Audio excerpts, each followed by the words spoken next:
16 years after the death of Emperor Marcus Aurelius, Rome is run by corrupt twin emperors Geta and Caracalla. Aurelius' dream of a perfect Rome has fallen because the twins' aggression is spreading through the empire and slowly bringing it down, so the fall of the great city is inevitable. In the North African kingdom of Numidia, Hanno lives a calm life with his wife Arisha. However, peace is interrupted when sirens announce an invasion by the Roman army. After seeing the smoke coming from the city, Hanno and Arisha put on their armor and join the rest of the citizens to listen to their leader Jugurtha make a defense plan. Before leaving for battle, Hanno and Arisha exchange rings and promise to look out for each other. The couple joins the team at the wall and Hanno gives an inspiring speech.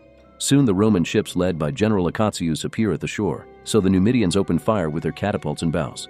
The ships take heavy damage, however Akatius orders his men to keep moving while they retaliate with their own catapults and archers.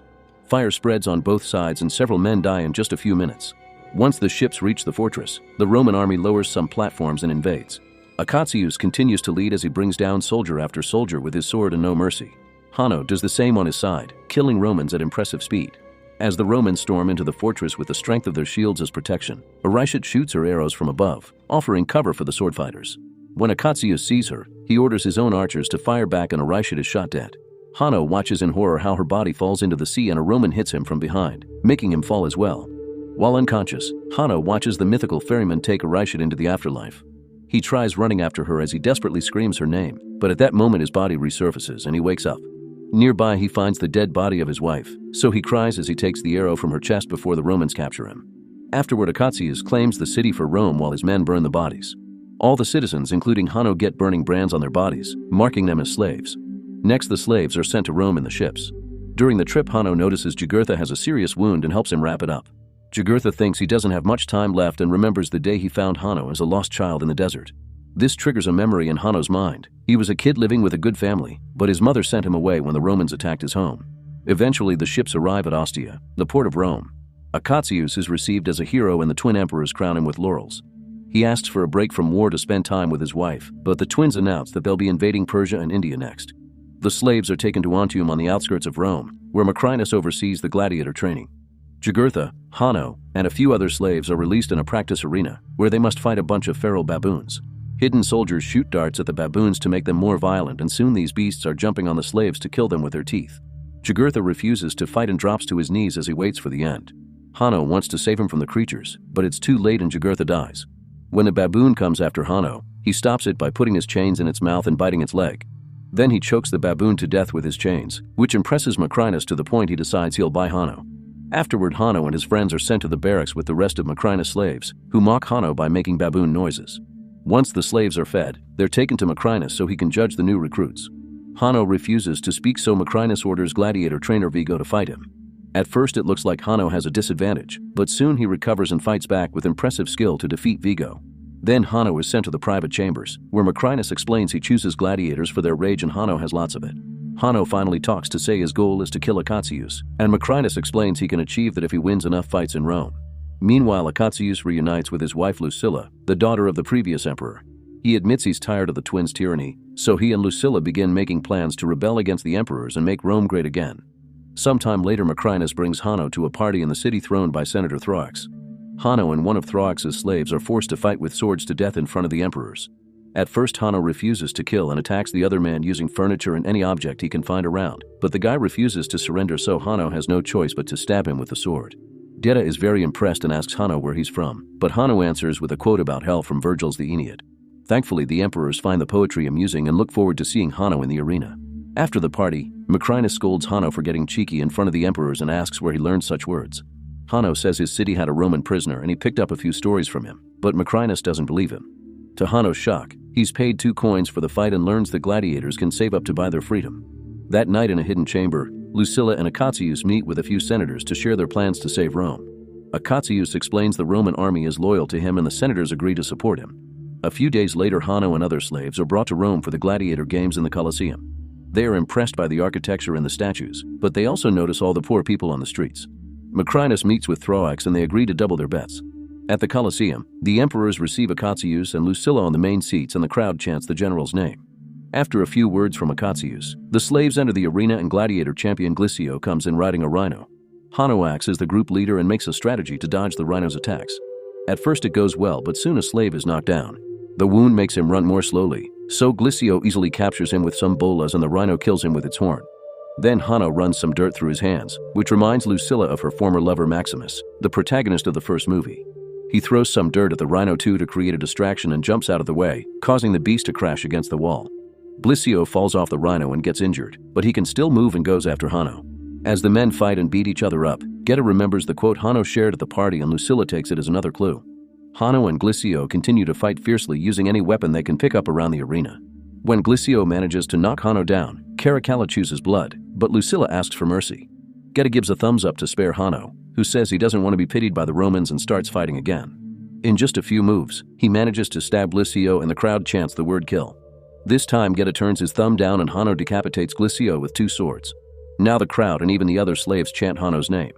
In the gladiators' quarters, Dr. Robbie takes care of Hanno's wounds. After the fight, Lucilla goes to her private quarters and puts together the clues she's seen today.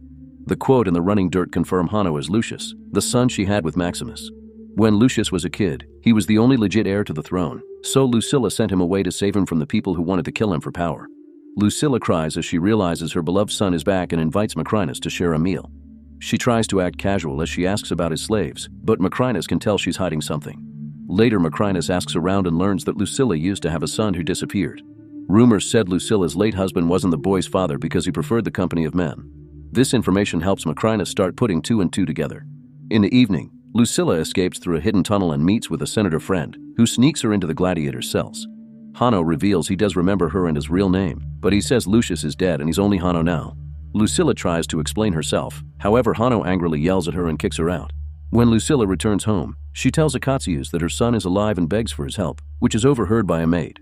The next morning Hanno is training with the other slaves, but Vigo is still bitter and sends the group away to make Hanno handle the rowing mechanism alone. At the end of the day, Hanno's hands are raw, so Ravi takes care of them while sharing his story. Ravi is a free man and could have already returned to his homeland, but he met a woman, so they started a new life here in Rome. The next gladiator fight will be on ships. The arena is filled with water and a few sharks are swimming in it.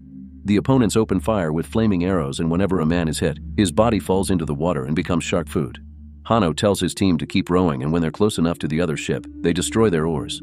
Arrows keep flying and kill a few more men, but this never stops Hanno's men from rowing. Since their enemy can't move without oars, Hanno's ship moves forward and rams right into the other ship, breaking it down in the middle. Then Hanno and his men jump on the enemy's boat to start killing them one by one. More bodies fall into the water as the broken ship is pushed against the wall, putting Hanno near the main seats. He grabs a crossbow and shoots at Acacius, but a fighter pushes him at the last second and he misses. The arrow lands between the twins, who think this was a personal attack. After the fight, the slaves chant Hanno's name again.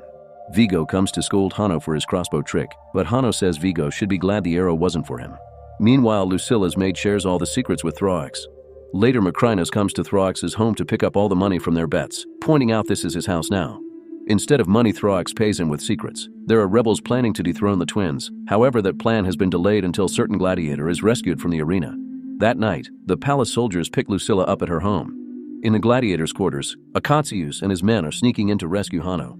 However, the emperor's soldiers are already waiting to quickly shoot the men with arrows before capturing Acacius. The couple is taken to see the twins and Geta scolds them for their betrayal, only for Acacius to laugh at him. This enrages Caracalla, who grabs a sword and tries to kill Acacius. Geta immediately stops him, saying the punishment must be public.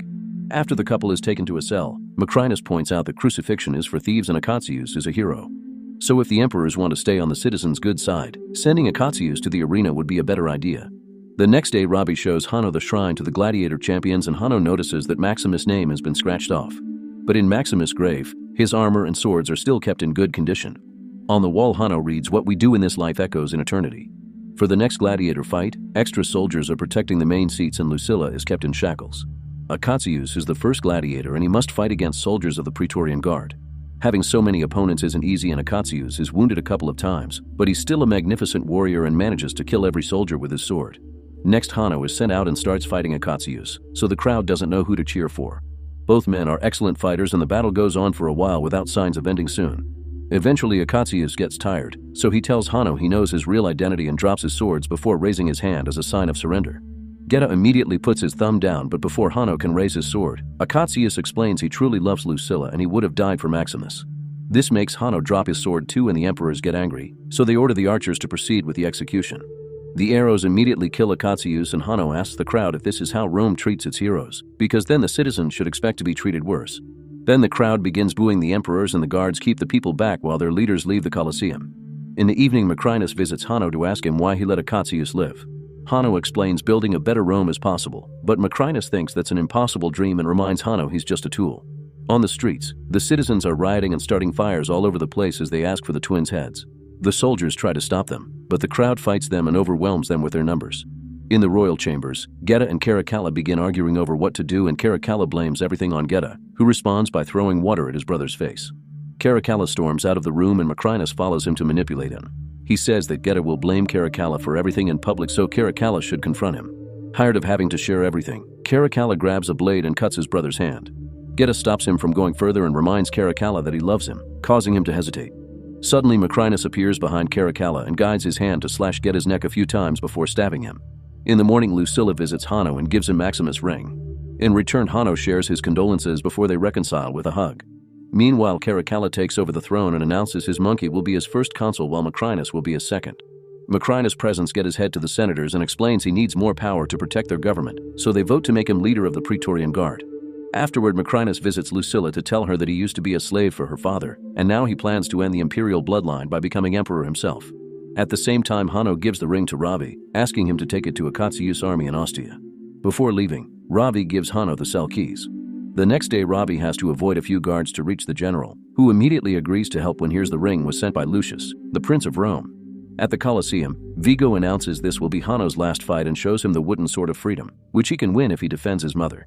Suddenly, Hanno opens the cell door and knocks Vigo down before slowly killing him with a wooden sword. The other slaves also come out of their cells and quickly kill all the guards who try to stop them. While the slaves open the way, Hanno goes to his father's grave to take his sword and armor. He still has the arrow that killed Arishet and tells it to wait for him. Afterward, Hanno gives an inspiring speech to the slaves, who all agree to fight for their freedom. Then he enters the arena and finds Lucilla tied to a post surrounded by rebel senators while the crowd chants his name. Royal soldiers enter the arena too and the crowd boos them, but before they can attack, the slaves rush in to help Hanno fight with fair numbers. As a fierce battle ensues, Caracalla gets excited, but Macrinus is frustrated and tells a commander to call the cavalry. However, this can't be done because the cavalry is protecting the city since Akatsuius' old army is coming from Ostia to invade. They still manage to spare a few soldiers, who soon enter the arena and start killing both slaves and senators without mercy. The crowd freaks out and a guard shoots an arrow, killing a spectator. This is the last straw, and now the crowd begins to riot, pushing the soldiers off the walls but also losing more civilians in the process. While everyone is distracted, Macrinus uses the chance to kill Caracalla by inserting a bodkin into his ear.